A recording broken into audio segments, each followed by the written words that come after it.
My wife cheated with a younger man, so I exposed her in front of everyone. But when she came begging for forgiveness, my reply shattered her hope. I'm a 36-year-old guy, and I'm here to share something that's been weighing on me for a while. I'm not looking for advice, I've already made my decisions. Maybe someone out there can relate or find my story interesting. It's about my marriage to Samantha, a 34-year-old woman I met almost a decade ago. At the time, I thought she was the love of my life. Turns out, I didn't know her as well as I thought. I met Samantha 8 years ago at this high-end men's clothing store I used to shop at. I'm not going to name the place because they don't deserve to be dragged into this mess, but let's just say it was one of those stores where they greet you by name if you're a regular. I had started going there because I needed good suits for work and business events, and honestly, I liked the vibe. Samantha worked there as a sales associate, and she was absolutely magnetic. She had this energy about her, like she could light up a room just by walking into it. She knew how to make every customer feel like they were the most important person in the store, and her charm wasn't just good for sales, it was contagious. She had this way of remembering little details, like what tie I wore to my last fitting or the color of the cufflinks I bought for a client meeting. It felt personal, like she cared. I started going there more often, not because I needed another suit, trust me, I already had enough, but because I wanted to see her. I'd go in for something small, like a pocket square or new socks, and we'd end up chatting for way longer than I'd planned. Eventually, I worked up the nerve to ask her out. She said yes, and things just clicked. Samantha told me about her upbringing, how she came from a modest background and always dreamed of something bigger. She wanted to travel, have a beautiful home, and live the kind of life she saw in magazines. I admired that about her back then. She wasn't shy about her ambition, and I liked that she wasn't pretending to be someone else. We dated for about a year before we got married. During that time, I was climbing the corporate ladder, and Samantha was still working at the store. She was really good at her job, and it was clear she enjoyed the perks, meeting interesting people, staying on top of fashion trends, and occasionally scoring free merchandise. But as our relationship grew more serious, she started talking about quitting. She said she didn't see herself as just a sales girl forever, she wanted more.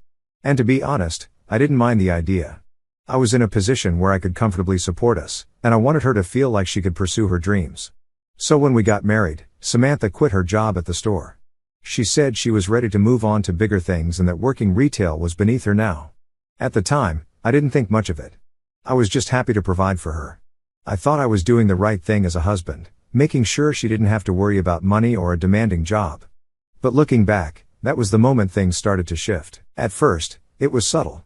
She wanted to upgrade her wardrobe to match her new life, which seemed reasonable. But her taste quickly escalated. She wasn't interested in nice clothes from department stores. She wanted designer brands, Gucci, Chanel, Louis Vuitton, you name it, she wanted it. What started as a couple of splurges here and there turned into monthly shopping trips, and she wasn't shy about the price tags. I figured it was a phase, maybe just her way of celebrating her new chapter. But it wasn't. It became her identity. She started posting everything on social media, pictures of her outfits, luxury handbags, fancy dinners, and curated snapshots of our life that made everything look picture perfect.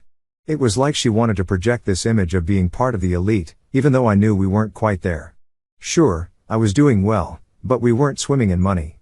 She got really into charity events and social clubs, which I thought was great at first.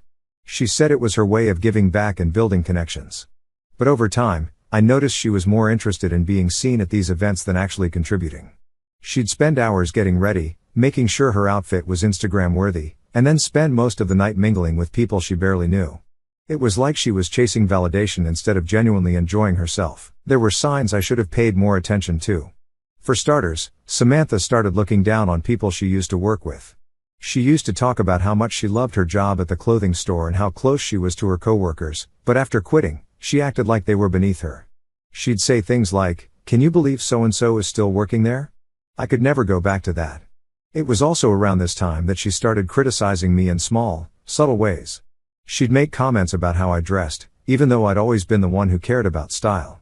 She'd say things like, "You should really invest in a better watch," or, "Don't you think it's time to upgrade your car?" It wasn't outright rude, but it felt like she was comparing me to the people she admired at these events. Another thing was how secretive she became.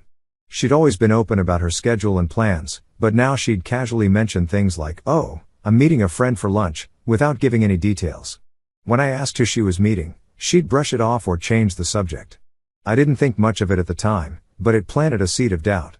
I know this all probably sounds like hindsight bias, but it's hard not to connect the dots now. Samantha had always been ambitious, but somewhere along the way, her ambition turned into entitlement. She wasn't the woman I fell in love with anymore. She was more focused on appearances and status than the life we were building together. I didn't realize it then, but I was already losing her. I just didn't know how bad it would get, so here's how it went down. FYI, Samantha was always better with tech than me. We had one of those Amazon Alexa devices in the house that she loved to use. I touched it except for the occasional timer or to play some music while I worked. Samantha, on the other hand, relied on it for everything: grocery lists, reminders, even planning her events. She'd talk to Alexa like it was her assistant. I didn't mind, it made her life easier, and honestly, I never thought much of it. But that little gadget ended up being the thing that exposed everything. It was a Friday night, and Samantha said she had a late charity meeting. This wasn't unusual. She had gotten really involved with a few organizations over the past year, and she loved to tell me how important her work there was. She left the house around 8 p.m., dressed in one of her expensive dresses, hair and makeup done like she was attending some gala. I didn't question it. I figured she wanted to make a good impression. I was sitting on the couch, scrolling through my phone, when Alexa suddenly chimed in with a notification. Reminder, meeting with Trevor at 9 p.m., the Capitol Grill. I froze. The Capitol Grill? I've been there a handful of times for business lunches. It's one of those upscale steakhouses where you don't show up unless you're celebrating something or trying to impress someone. Not exactly the kind of place you'd go for a charity meeting. And Trevor? I didn't know any Trevor in her life. I sat there staring at Alexa like it had just dropped a bomb on me. My mind was racing. Was this some kind of mistake? Maybe it was work-related. But if it was, why hadn't she mentioned it? And why the secrecy? Then it hit me. I knew the manager there, let's call him Mike, and he had helped me out before with a last-minute reservation for a client dinner. I still had his number saved. Without thinking too much, I called him. "Hey Mike," I said, trying to keep my voice casual. "I know this is kind of weird, but I need a favor. My wife might be at the Capitol Grill tonight, and I just need to know if she's actually there." Mike hesitated. Is everything okay?" "Not really," I admitted. "If you see her, just let me know. And if you can, maybe snap a picture or two. I need to know what's going on." He paused again, then said, "All right, I'll keep an eye out. What's she wearing?" I described her dress, and Mike agreed to call me if he spotted her. I hung up and immediately started pacing the living room. I didn't know what to think. Part of me was hoping it was all a misunderstanding, but deep down, I already knew. Around 9:30, my phone buzzed. It was Mike. "She's here," he said. "She's with some guy, a younger guy." My stomach dropped. Mike texted me a picture, and there she was, sitting across from a guy who looked like he couldn't be older than his late 20s. He had that casual, cocky vibe, rolled up sleeves, a flashy watch, and this smug grin like he thought he owned the place. Samantha was laughing, leaning in close, and looking happier than I'd seen her in years. "Do you want me to keep taking pictures?" Mike asked. "Yeah," I said. "Get whatever you can." Over the next 20 minutes, Mike sent me more photos and even a short video. In the video, they were leaving the restaurant together, walking close enough that their hands brushed. Samantha was smiling like she didn't have a care in the world. I felt sick. The next day, I couldn't shake the images from my mind. Every time I closed my eyes, I saw Samantha with that guy. I remembered all the little signs I had ignored, the secretive behavior, the criticisms, the way she always seemed distracted lately. It all added up. I knew I needed more than just a few photos, so in the meantime, I tried to act normal. Samantha came home that night acting like everything was fine. She told me the charity meeting went well and even threw in some fake details about the event. I nodded along, pretending to listen, but inside, I was boiling. This is where things really started to come together. By now, I was past the stage of hoping this was some kind of misunderstanding. Between the pictures Mike sent me from the Capitol Grill and the little breadcrumbs Samantha had been leaving, I knew something was up. But I wanted undeniable, ironclad proof before I made my move. That's where the private investigator came in. When I hired the PI, I didn't know what to expect. I'd never done anything like that before, but I figured this guy was a pro, and I just needed to sit back and let him do his thing. I gave him everything I knew, Samantha's schedule, the places she liked to go, and the info Mike had given me about Trevor. It didn't take long for the PI to start digging up dirt. Within a week, he handed me a file that would make anyone's blood boil. It was packed with photos, receipts, and detailed reports of Samantha's escapades. She wasn't just sneaking around with Trevor once or twice, this was a full-blown affair, and it had been going on for months. First, There were the pictures, dozens of them. Samantha and Trevor meeting up at fancy restaurants, walking hand in hand down the street, and even sitting on a park bench, laughing like they didn't have a care in the world. There were also shots of them leaving a boutique hotel, looking way too comfortable with each other for it to be anything innocent. Then came the receipts. Samantha had been paying for everything: dinners, hotel stays, and even gifts.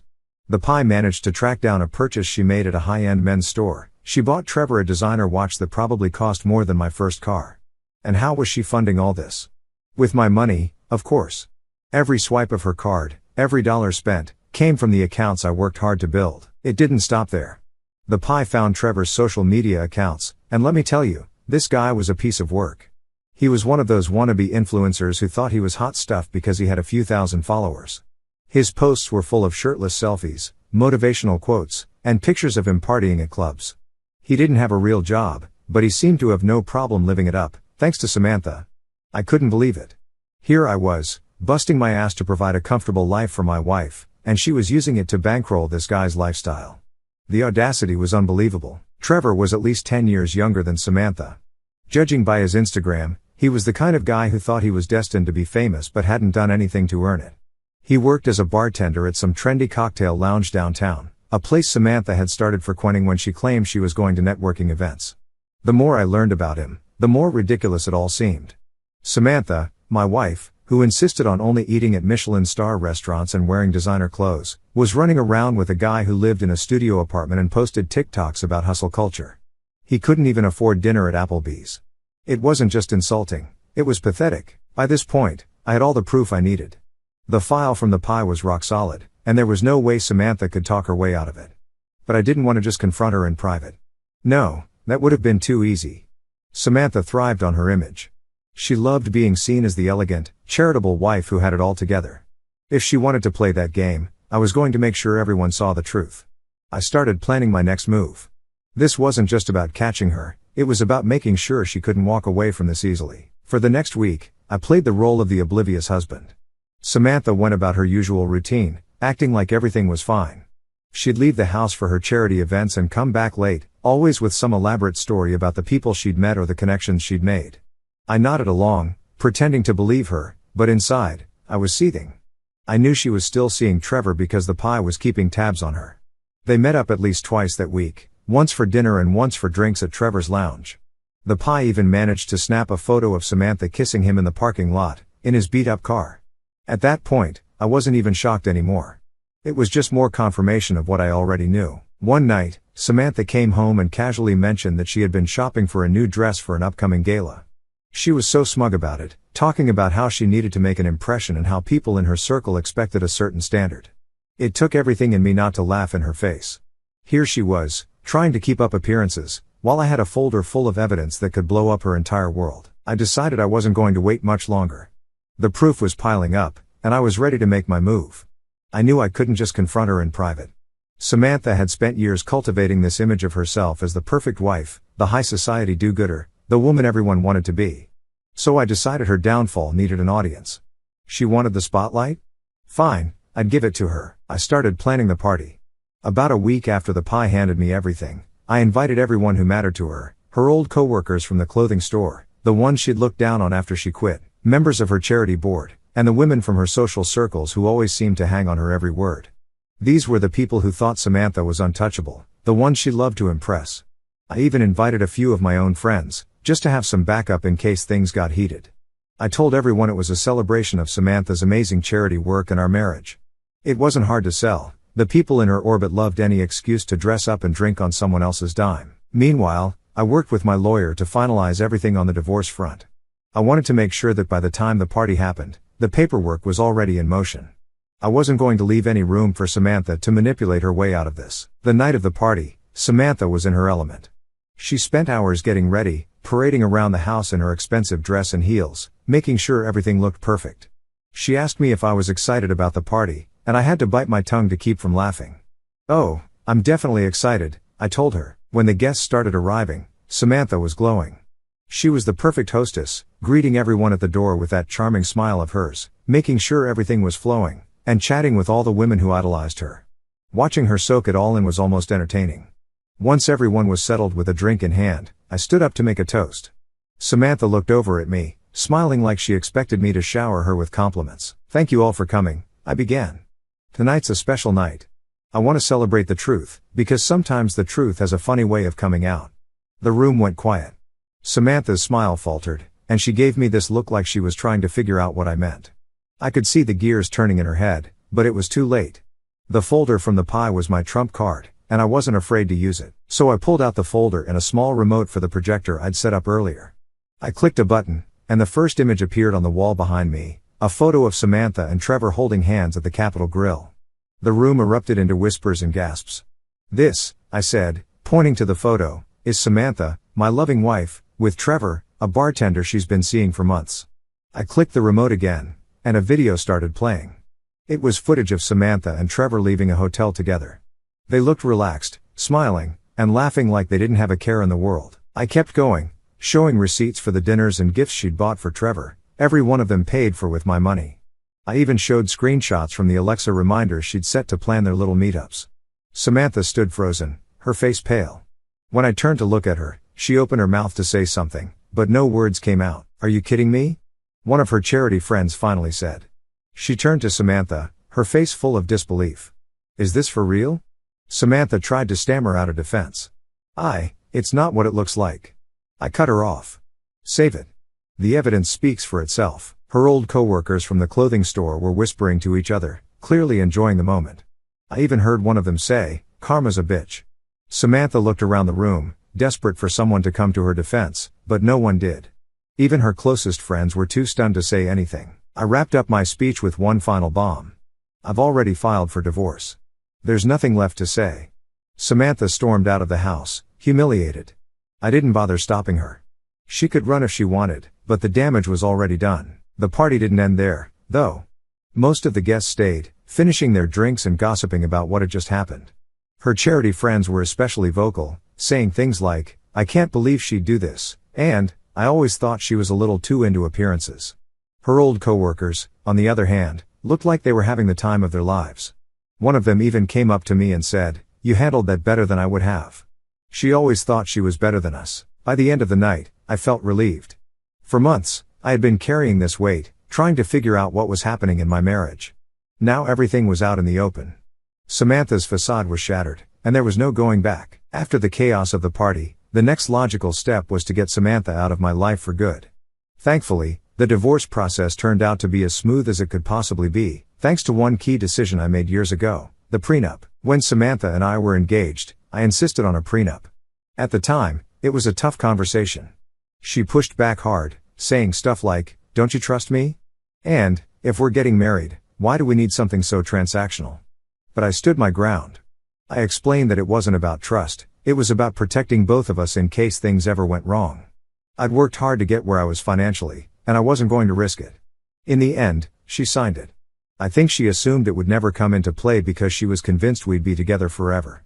She probably thought it was just a formality, something I'd forget about over time. Fast forward to now, and that decision turned out to be the smartest one I've ever made. The morning after the party, I started throwing her things into bags. I didn't wait for her to come back and plead her case, I wasn't interested. Then I met with my lawyer. I'd already laid the groundwork for the divorce before the confrontation, so it was just a matter of putting things into motion. My lawyer filed the papers, complete with all the evidence of Samantha's infidelity, the photos, the receipts, the private investigator's report. It was all there. A few days later, Samantha got served. I didn't tell her it was coming, so I can only imagine the shock when she opened that envelope. She didn't call me right away, which was surprising. I figured she was either in denial or scrambling to figure out her next move. When she did finally call, it was classic Samantha. First, she cried. She begged for forgiveness, saying she'd made a mistake and that we could work through it. When I didn't budge, she flipped the script. Suddenly, I was the villain for filing for divorce. She accused me of humiliating her, of setting her up to look bad in front of everyone. I kept my cool and told her the same thing every time, talk to my lawyer. That's when she started trying to fight the prenup. Her lawyer argued that she deserved more because she had sacrificed her career to support me. She claimed that quitting her job at the clothing store had been for my benefit and that I owed her compensation for all the hard work she put into our marriage. My lawyer shut that down immediately. The evidence of her lavish spending habits, combined with her affair, gave her zero leverage. She wasn't supporting me, she was draining me. The judge wasn't impressed with her arguments. It was like watching her try to climb a greased pole. In the end, Samantha walked away with nothing but her personal belongings and the small settlement outlined in the prenup. It wasn't much, just enough to cover some basic living expenses for a couple of months. It was laughable compared to what she had been used to. I, on the other hand, kept everything else: the house, the car, the savings, even the little things like the furniture and appliances. There was no drawn-out battle or messy back and forth. The prenup made everything clear, and there wasn't a single loophole for her to exploit. The whole process was surprisingly quick. From the moment I filed to the day it was finalized, it took just a few months. I think part of the reason it moved so fast was because Samantha didn't have the resources to drag it out. Without my money, she couldn't afford a high-powered lawyer or lengthy legal battles. When the divorce was finalized, I felt like the weight of the past few months, the lies, the betrayal, the stress, was finally gone. Samantha was no longer my problem. Even after the divorce was finalized, Samantha tried to push her luck. She emailed me a few times, accusing me of being heartless and saying I was punishing her for a mistake. She called me selfish and claimed I had ruined her life. But the truth is, Samantha ruined her own life. She made her choices, and now she had to live with the consequences.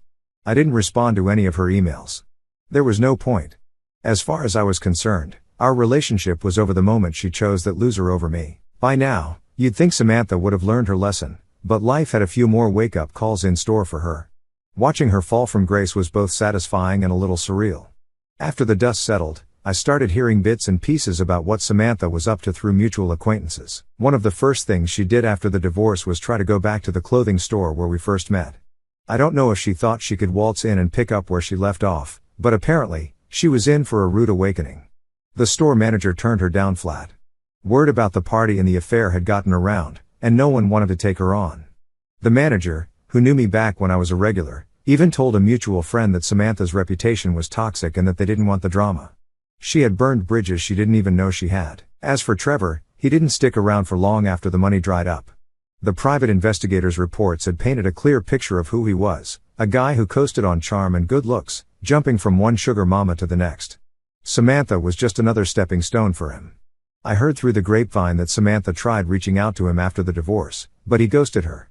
No calls, no texts, nothing. She had bankrolled his lifestyle for months, but as soon as she couldn't keep it up, he moved on to the next target.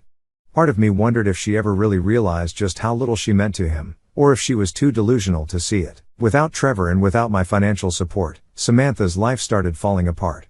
She ended up renting a tiny apartment on the outskirts of town, far from the upscale neighborhood she used to frequent. It wasn't glamorous, but it was all she could afford with her small settlement and whatever she managed to get from selling her designer items. Speaking of which, that was another blow to her ego. Samantha loved her luxury handbags, shoes, and jewelry, but she was forced to start selling them off just to make ends meet.